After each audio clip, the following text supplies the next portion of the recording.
Mesdames et messieurs, bonsoir. Merci d'avoir choisi RTI 1 à la une de ce 20h. La Côte d'Ivoire abritera le 22 mai prochain la cérémonie officielle de remise du prix Félix Houphouët-Boigny UNESCO pour la recherche de la paix. Depuis le mois d'octobre, le chef de l'État, Alassane Ouattara, en est le protecteur, une nomination qui traduit son attachement à la paix et son engagement à œuvrer pour l'unité et la cohésion. Nous parlerons de ce prix avec le représentant résident de l'UNESCO en Côte d'Ivoire. Dans ce 20h également, nous irons à la découverte d'une unité spéciale de la police nationale. C'est la plateforme Alerte 100 dédiée à la veille numérique. Sa mission est claire, garantir un cyberespace plus sûr pour les populations. Alerte 100 se positionne donc face aux menaces informatiques qui se multiplient à l'échelle mondiale. La tradition Sénoufo était à l'honneur lors de l'investiture officielle de 5 nouveaux chefs traditionnels à Koni dans le département de Korogo. Devant les cadres et populations, ces garants des us et coutumes ont été invités à œuvrer pour l'unité et la paix sociale à l'orée de la présidentielle. Enfin, au Tchad, l'audition de l'ancien Premier ministre Succès Masra a été reportée. L'ex-chef du gouvernement tchadien et président du parti Les Transformateurs, en garde à vue depuis vendredi, est accusé notamment d'incitation à la haine et d'avoir provoqué le massacre de 42 éleveurs par des cultivateurs de sa région natale. Bienvenue sur RTI 1. La paix est une quête permanente. Le président de l'Assemblée nationale, Adama Bictogo, et ses hôtes ont évoqué justement le sujet lors d'une rencontre à l'hémicycle. Le président de la Chambre basse a reçu l'ambassadeur d'Espagne et la représentante résidente de la CEDEAO. Le renforcement de la coopération et la préservation de la paix étaient au menu de ces échanges. Carmel Dia, Fernand Conan pour le reportage. Le président du Conseil de régulation de l'ARTCI et la présidente du collège de l'ARCEP, l'autorité française de régulation des communications électroniques, sont venus échanger avec le président de l'Assemblée nationale. Objectif : proposer des pistes pour améliorer la qualité du réseau Internet sur l'ensemble du territoire ivoirien.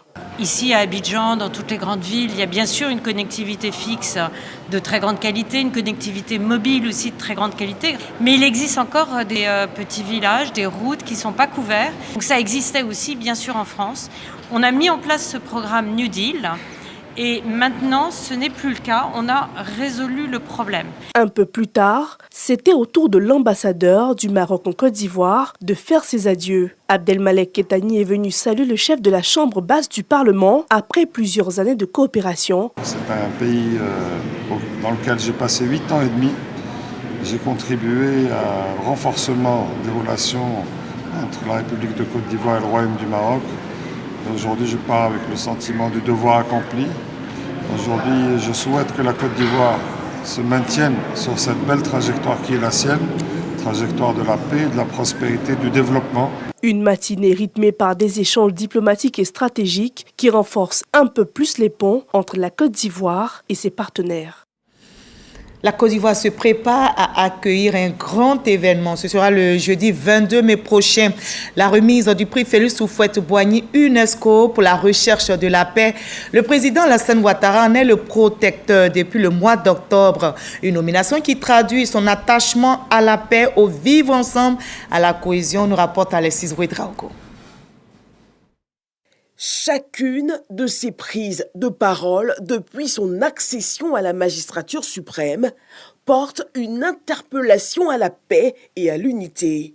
La paix constitue pour nous une valeur cardinale que nous devons préserver en toutes circonstances par le dialogue. Alassane Ouattara, président de la République de Côte d'Ivoire, s'engage aux premières heures de sa fonction à réparer les brèches de la cohésion nationale. Il prend une loi pour permettre à nos frères et sœurs qui étaient de l'autre côté de rentrer. Les victimes des crises ont été indemnisées. Les enfants des victimes ont jusqu'à ce jour la prise en charge scolaire. Les victimes continuent d'être prises en charge sur le volet santé. Et ce programme-là, depuis 2012-2013, il continue jusqu'à ce jour. Dès 2012, au lendemain de la crise post-électorale, le président veut apaiser les divergences. Il instruit la relance du dialogue avec les différents acteurs de la vie sociopolitique. Objectif, mettre en place une plateforme d'échange permanente. Le président Alassane Ouattara, c'est un homme de paix. Tout a été pensé, conçu autour de la paix, autour de la cohésion sociale, autour de la stabilité. Tout a été conçu avec les Ivoiriens, pour les Ivoiriens, dans un contexte de vivre ensemble. La présidentielle de 2015 voit la réélection d'Alassane Ouattara au premier tour. Il reçoit en janvier 2016 Pascal Affi-N'Guessan du Front populaire ivoirien. Des échanges qui aboutiront à la libération des détenus de la crise post-électorale de 2010-2011. À l'approche de la présidentielle de 2020, Amadou Gon Coulibaly, alors Premier ministre, lance une approche séquencée du dialogue ouvert à la société civile. Du 24 janvier au 26 juin 2019, une première phase portant sur la recomposition de la commission électorale indépendante, puis une seconde phase pour définir les règles régissant la présidentielle. Libération des prisonniers des crises post-électorales, retour des exilés et réinsertion de ces derniers dans l'appareil de l'État, retour le 17 juin 2021 de l'ancien président Laurent Gbagbo, des coups importants pour accélérer le processus de réconciliation. Et le chef de l'État maintient le rythme du dialogue. Il multiplie les échanges avec les figures fortes de l'opposition, l'ancien président Henri Konan Bédié, Laurent Gbagbo et le président du Front populaire ivoirien. Que les Ivoiriens fassent de la paix le combat. Que nous ayons à l'esprit que la paix est comme un œuf. Une fois qu'il se casse, on ne peut plus le reconstituer. Nous avons tous un parent qui est PPAC. Nous avons tous un parent qui est PDCI. Est-ce pour autant parce qu'un PDCI a tenu des propos désobligeants en l'envers de RADP que j'irai me battre avec lui? Non, ça reste mon parent. On doit arriver à faire la part des choses. Le 21 janvier 2025, Alassane Ouattara reçoit le prix africain pour la promotion de la paix par le Forum d'Abu Dhabi. Ce 22 mai, alors que la Côte d'Ivoire abrite le prix Félix Houphouët-Boigny, cette célébration sonne comme une invitation pour tous les Ivoiriens à devenir des gardiens et protecteurs de la paix. Voilà le prix Félix Houphouët-Boigny pour la recherche de la paix décerné par l'UNESCO et pour récompenser des personnalités qui ont contribué à la promotion, à la recherche et au maintien de la paix. Mais quel symbole représente ce prix pour notre pays, la Côte d'Ivoire et pour le monde? Eh bien, pour nous répondre, nous avons avec nous le représentant résident de l'UNESCO en Côte d'Ivoire, M. Omar Diop. Bonsoir, M. Omar Diop. Bonsoir, Marie-Laure. Dites-nous, quelles sont les raisons qui ont poussé l'UNESCO à instituer, à parrainer le prix Félix Houphouët-Boigny pour la recherche de la paix? Permettez-moi, à l'entame de mon propos, de saluer avec déférence la mémoire d'une icône de la sagesse africaine et de la sagesse mondiale, je dirais, qui nous a laissé un legs, c'est-à-dire la promotion de la paix. Je veux parler bien sûr du père fondateur Félix Houphouët-Boigny. Il a tellement inspiré dans sa quête et sa recherche pour la promotion de la paix que, le 16 novembre 1989, le Sénégal a présenté une résolution au niveau de l'UNESCO pour créer un prix à son nom, un prix international. Et cette résolution a été votée par 120 États membres à l'unanimité. Et depuis 1989, donc, ce prix est institué pour honorer les personnes, les institutions publiques ou privées, les organismes qui s'illustrent dans la promotion de la paix. Justement, on sait que vous promouvez la paix, l'éducation. Dites-nous, avec ce prix qui porte le nom du père fondateur de la Côte d'Ivoire moderne, quelle est donc l'implication du nom de Félix Houphouët-Boigny dans la promotion, dans votre mission, dans la promotion de la paix?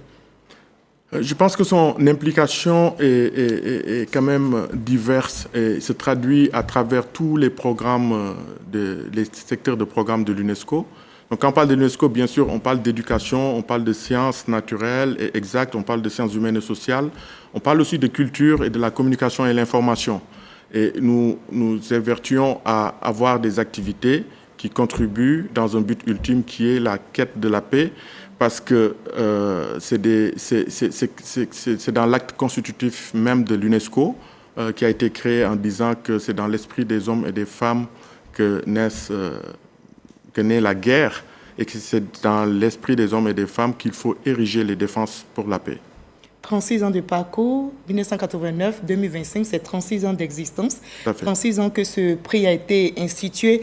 Comment vous veillez à ce que cette distinction reste fidèle à l'esprit, à l'engagement du père fondateur de la Côte d'Ivoire? Il y a bien sûr des critères qui sont mis en place par un jury international qui est composé d'imminentes personnalités. Je peux les citer. Le jury actuel est présidé par le docteur Mukwege, qui est ancien prix Nobel de la paix en 2018, qui a beaucoup œuvré pour les femmes en RDC. Et le vice-président, c'est Michel Kamdesu, qui est l'ancien directeur général du FMI. On a aussi un acteur cinéaste, Forrest Whitaker, qui est membre du jury. Il y a l'astronaute Thomas Pesquet. Et il y a aussi Dr Cindy Hayat, qui est une Saoudienne qui fait de la recherche dans la biotechnologie. Donc vous voyez qu'ils viennent tous d'horizons divers, mais que tous, à travers leurs activités, ils font la promotion et la recherche de la paix dans leurs propres activités. D'accord. Donc avec ces jurys internationaux, ils veillent maintenant sur les critères pour trouver des personnes ou des organismes ou des institutions privées ou publiques qui se sont distingués par des actions significatives pour la promotion, le maintien ou la recherche de la paix. Quels sont ces critères précis, même si on sait que généralement c'est la paix, mais on sait que Angela Merkel, c'était la lauréate précédente. Qu'est-ce qui a fait la particularité pour que le jury la distingue? Et puis vous allez aussi nous révéler encore, c'est déjà fait dans un communiqué, mais vous allez nous révéler le nom du lauréat de cette année. Oui, la chancelière Angela Merkel, qui a eu le lauréat à Yamoussoukro d'ailleurs, s'était distinguée par son action envers les réfugiés en Europe. C'était pendant la crise des migrations et puis la crise des réfugiés qu'il y avait au niveau de la Syrie qui se sont retrouvés dans l'espace européen, notamment en Allemagne. Et s'était distinguée par son humanisme et son constant soutien envers ces populations-là. C'est comme ça qu'elle s'est distinguée par rapport aux autres. Et bien sûr, le nom du lauréat est connu cette fois. Vous allez nous rappeler? Je vais vous le rappeler. Donc, c'est le président Da Costa qui est le président du Conseil européen. Il était ancien Premier ministre du Portugal. Et lui, il a eu un engagement constant envers la consolidation de la paix, la promotion de la paix, mais aussi le soutien aux pays en voie de développement, le multilatéralisme et le dialogue. D'accord. Alors, nous sommes en année électorale, c'est la dernière question. On ne peut pas vous laisser partir, M. Oumar Diop. Vous avez certainement un message à l'endroit de cette jeunesse africaine, mais particulièrement ivoirienne, qui vous regarde. Vous promouvez la paix. En tant que représentant résident de l'UNESCO, qu'est-ce que vous avez à leur dire avant votre départ d'ici? Merci, Marie-Laure. Permettez-moi peut-être d'ajouter qu'à côté du président Costa, il y a une mention d'honneur. C'est la fondation Assoukar qui nous vient de l'Équateur. C'est une fondation qui a beaucoup fait, qui a beaucoup défendu les droits des Afro-descendants en Amérique latine et en Équateur. D'accord. Et donc, c'est eux qui vont recevoir la mention d'honneur à côté de Costa qui reçoit le lauréat. D'accord. Donc, en fait, ce prix-là est un véritable symbole. Tout à fait. Pour la Côte d'Ivoire, mais pour le monde. Pour le monde. Il y a la guerre en Ukraine, il y a la guerre en Syrie. Alors, un message à l'endroit de tous ces téléspectateurs qui nous regardent. Mon message, il est simple. Quand on pense à la Côte d'Ivoire, on pense à Félix Houphouët-Boigny. Et quand on pense à Félix Houphouët-Boigny, on pense à la paix. Donc, le message que je veux lancer à l'endroit de la jeunesse pour les prochaines élections présidentielles, c'est de les prendre comme une opportunité pour célébrer la démocratie et la manifestation de la paix pour la citoyenneté. Donc, voilà, le legs qui nous a été laissé est tellement important. Et le père fondateur nous a tous éduqués dans la recherche de la paix en disant même que ce n'est pas un mot, mais c'est un comportement. Donc, on va se comporter pour faire vivre la paix. et on va croiser les doigts. On va se comporter justement pour faire vivre la paix parce que c'est depuis 1989 jusqu'à aujourd'hui, ça fait maintenant 36 ans que le prix Félix Houphouët-Boigny pour la recherche de la paix a donc un parcours, une histoire avec des lauréats qui ont aussi marqué par leurs actions de paix.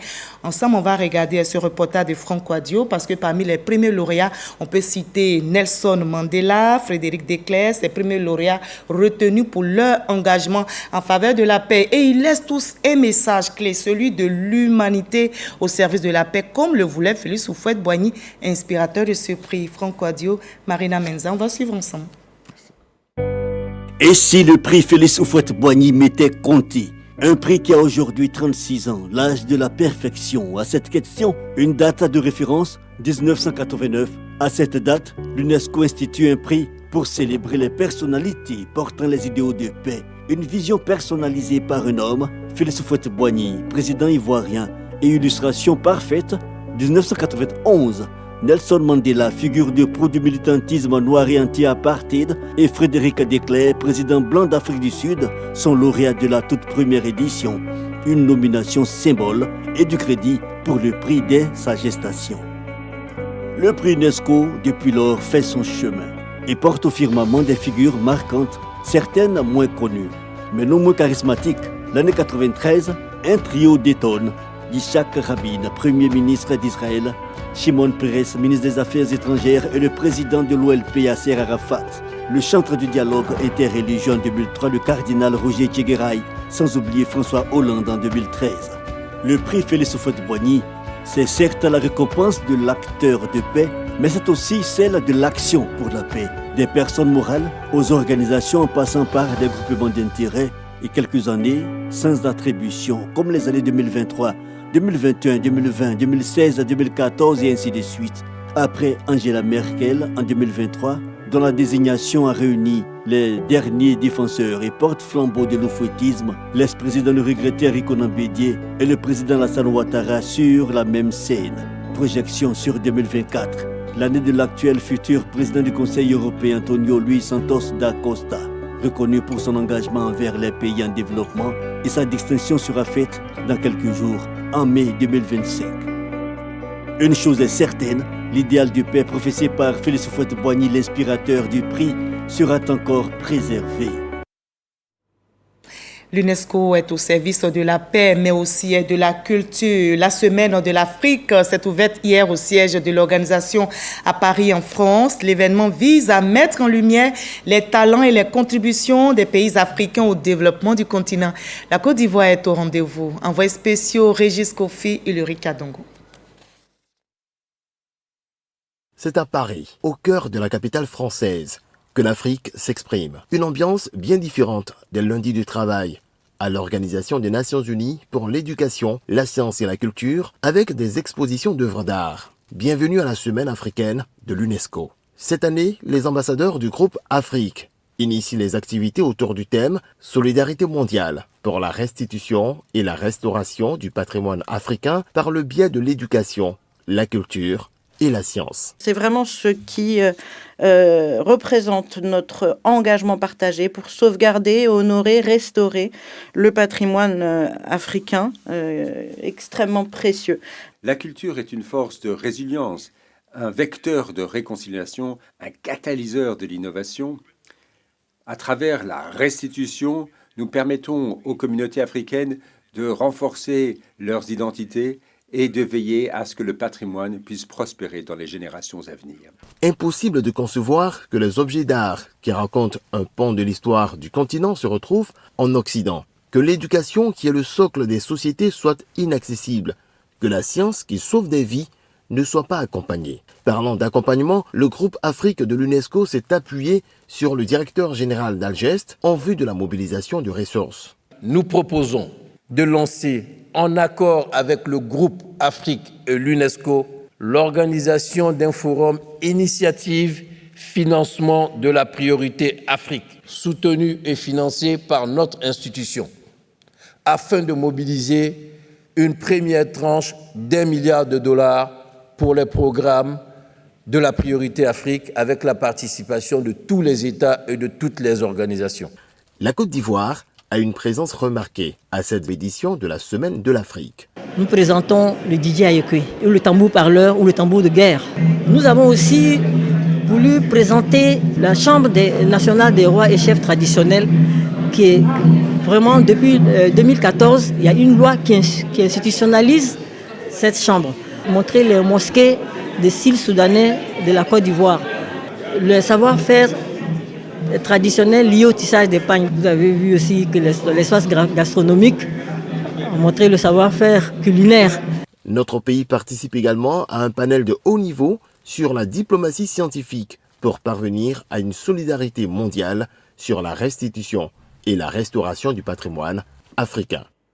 Voilà, retour en Côte d'Ivoire où la 5e édition des journées de la fonction publique a été lancée. La conférence inaugurale aura lieu le 25 juin prochain dans la commune de Trècheville. Et bien pour cette année 2025, ces journées se tiennent autour du thème bilan et perspective des actions de transformation du service public. La ministre d'État Anne-Désirée Ouloto appelle tous les fonctionnaires à s'approprier ces journées qui seront meublées notamment par des panels et des tables rondes. Le compte rendu de Grâce Kando dans nos prochaines éditions. Passez-vous du temps sur les réseaux sociaux, alors vous devriez vraiment connaître Alerte 100. Dans ce reportage que vous allez suivre tout à l'heure, Alexis Ouedraogo nous amène au cœur de cette unité spéciale de la police nationale chargée de traquer les menaces en ligne. À l'heure où les cyberattaques se multiplient, Alerte 100 veille jour et nuit pour rendre Internet plus sûr pour tous. Ce mardi, à Cocody, l'Agence nationale de la sécurité des systèmes d'information nous ouvre les bureaux de sa plateforme numérique Alerte 100. Ça, c'est le rond-point de l'Indénié. C'est une caméra qui a une portée de 4 km.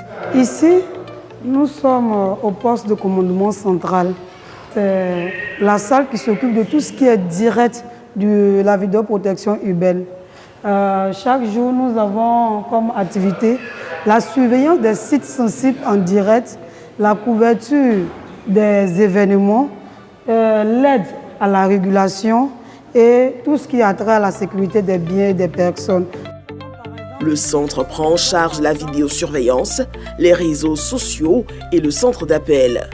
Dans une période comme celle actuelle de grande pluie, la vidéosurveillance permet aussi de répondre avec efficacité aux alertes inondations. Partout où il y a les inondations, nous les remontons et nous alertons les services compétents afin de porter secours. Et nous faisons des postes pour dire à la population qu'il faut éviter cette zone-là parce que la voie n'est pas praticable. Un peu plus loin, le centre d'appel, le 100. Un numéro public gratuit qui permet de signaler des incidents, mais abusivement utilisé pour des canulars. Le centre a une capacité d'accueil de 50 appels à la seconde et qui a une compétence nationale. Les éléments qui sont assis là ont la possibilité de se connecter avec les caméras de protection qui sont dans la ville. Donc, dès qu'on les appelle pour dire qu'il y a une inondation, ils peuvent prendre la caméra qui est dans la zone, vérifier et alerter les services compétents. Dernière pièce, celle dédiée aux réseaux sociaux. Ici, tout est scruté à la loupe. La plateforme travaille aussi à rétablir la vérité en cas de diffusion de fake news. En ce qui concerne les fake news, lorsque nous constatons une infraction, nous transmettons à la PLCC qui est chargée de traiter les infractions cybercriminelles au niveau de la Côte d'Ivoire. La plateforme, à l'heure des menaces informatiques multipliées, travaille à garantir un cyberespace plus sûr pour les populations. Voilà, c'était cybersécurité à la découverte d'Alerte 100, un reportage signé Alexis Ouedraogo. Le cœur d'Agamé est malheureusement parti en fumée, mais pas brisé du tout. 4 jours après le violent incendie qui a ravagé une grande partie de ce marché, sémant désolation et pertes incalculables chez les commerçants, la solidarité gouvernementale se manifeste. La ministre Nassene Batouré s'est rendue sur les lieux du drame. Rorsan Ambaché, Ahmed Silui. Après le grave incendie survenu le jeudi 15 mai à Adjamé-Petit-Lomé, c'est la désolation chez les commerçants. Ce jour-là, les flammes ravagent tout. Vêtements, tissus, matériel électroménager, tout y passe. Le bilan matériel est lourd. Touché par le drame, Nassine Batouré apporte son soutien aux commerçants sinistrés. Avec une très grande joie que nous avons écouté Madame la ministre. Vraiment, elle nous a apaisés. Après un état des lieux, la ministre s'entretient avec les victimes avant de délivrer son message de réconfort. C'est toute la Côte d'Ivoire qui est touchée. Et au nom des membres du gouvernement et en ma qualité de ministre de la Femme, au nom des femmes de Côte d'Ivoire, nous sommes venus vous apporter le traditionnel Yako. Quand la cause du sinistre sera trouvée, si elle permet à ce que certaines puissent commencer à travailler, on va le permettre parce qu'aujourd'hui, c'est votre vie, le battement de votre cœur qui importe au président de la République, Alassane Ouattara. Environ 600 magasins détruits par les flammes. Une enquête est ouverte pour déterminer les causes exactes de cet incendie. En attendant, l'aide du gouvernement s'organise autour des victimes. Alors, on reste donc solidaire des sinistrés du marché d'Agamé. À Koni, dans le département de Korogo, la tradition Sénoufo a été à l'honneur lors de l'investiture officielle de 5 nouveaux chefs traditionnels devant les autorités coutumières et administratives. Ces garants des us et coutumes ont été appelés à œuvrer pour l'unité et la paix sociale à l'approche de la présidentielle. Ami Sissoko. Solennité et tradition Sénoufo ont marqué l'installation officielle de 5 chefs traditionnels des localités de Koni, Famaga, Koka, Danabolo et Ponvogo dans le département de Korogo. Le chef central de Koni, Nimbita Nansoro et ses pairs ont reçu leur arrêté de nomination des mains de Sa Majesté Issa Coulibaly, chef du canton central de Korogo et premier vice-président de la Chambre des rois et chefs traditionnels de Côte d'Ivoire. Il les a exhortés à incarner l'impartialité et à œuvrer pour la cohésion sociale. Par la voix de leur porte-parole, les nouveaux chefs ont exprimé leur gratitude au président de la République tout en formulant des doléances. Au niveau de Koni, le collège Amadou Gon Coulibaly, aujourd'hui, le nombre d'élèves est très élevé. Et nous souhaitons que ce collège devienne un lycée pour éviter que les enfants aillent dans les villages très loin. Était également présent le ministre de la Communication Amadou Coulibaly, le ministre-gouverneur du district des Savanes, le général Issa Coulibaly, ainsi que le président du conseil régional du Poro, Fidel Sarasoro. Tous unanimes sur l'importance du rôle des chefs dans le maintien de la paix sociale. Avec le président Alassane Ouattara, qui leur a donné une existence non seulement légale mais institutionnelle, ils sont véritablement des chefs. Ils sont revêtus de la toge du pouvoir, le pouvoir traditionnel, les gardiens de nos us et coutumes. Vous les chefs, vous êtes les auxiliaires de l'administration. Continuez de travailler dans la vision du chef de l'État. On sait, il y a beaucoup de conflits, notamment des conflits fonciers, mais tout ça peut être réglé dans la paix. Oui, il y a parfois quelques conflits, éleveurs, agriculteurs, mais tout ça peut se faire dans la paix. Et c'est dans cette paix-là que nous avons le développement. Chers chefs, je vous encourage à œuvrer, à maintenir la cohésion et l'entente au sein de votre communauté. Je vous exhorte à lutter contre ces pratiques malheureusement répandues aujourd'hui en Côte d'Ivoire, ces pratiques de cession de terre pour l'orpaillage clandestin. Nimbita Nansoro devient le 10e chef central de Koni. Il succède à Doni Songesoro, décédé en 2023. À présent, le tour du monde en bref et en images. Nous sillonnerons 3 pays, le Mali, le Sénégal et le Tchad avec Gabriel Zani.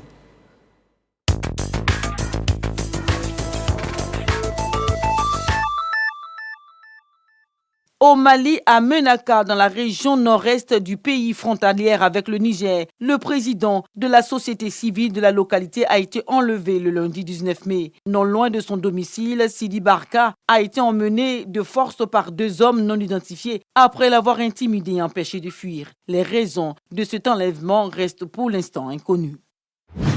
Au Sénégal, une équipe d'archéologues fouille le cimetière militaire de Dakar à la recherche des victimes du massacre Thiaroye. Il s'agit de trouver des fosses communes où pourraient être enterrés des tirailleurs massacrés par l'armée française le 1er décembre 1944 alors qu'ils réclamaient leur prime de démobilisation. Pour Ousmane Sonko, le Premier ministre sénégalais, il convient de faire la lumière sur cet épisode de la colonisation.